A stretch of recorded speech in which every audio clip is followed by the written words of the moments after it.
saluant le président Marini, en saluant Frédéric Cuvillier, qui est peut-être présent dès l'ouverture de cette séance, et Rémi Pauvroche, je voudrais simplement vous dire d'abord que je suis désolé de ne pouvoir être là et vous dire combien est importante la période que nous vivons.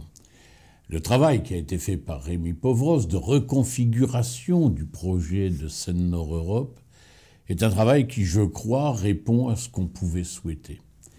Il a contribué à redéfinir le projet, il l'a recalibré, à la fois sur son aspect physique, sur l'amplitude des travaux, mais aussi il l'a recalibré sur le plan des moyens financiers indispensables, et on parle plutôt de 4,5 milliards que de 7 milliards. On est devenu sur un projet qui est tout aussi important pour l'avenir de l'aménagement du territoire, du développement du nord de notre pays, dans le contexte européen, mais qui est plus raisonnable financièrement. Alors, vous allez en débattre, vous allez voir les avantages, les inconvénients. Pour moi, les avantages ne sont qu'encore plus avantageux qu'il y a 1 an ou 2 ans. Ce projet est indispensable à l'avenir des régions qui sont concernées, indispensable à notre littoral, indispensable à nos ports. C'est un projet qui va nous permettre de construire l'avenir de l'Union européenne, de l'ensemble des trafics, et qui va être un projet de développement économique. Bon,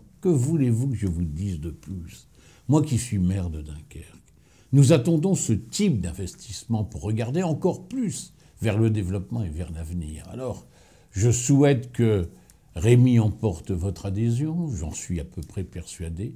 Je souhaite que le gouvernement prenne des décisions. Quand on voit que l'Union européenne est prête à participer à hauteur de 40%, ce qui est considérable, à la réalisation d'un tel projet, c'est vrai que la balle est dans le camp du gouvernement, que la France sache choisir l'avenir pour ses régions, pour le pays, pour l'emploi. Je crois que c'est le vœu le plus fort que je puisse formuler.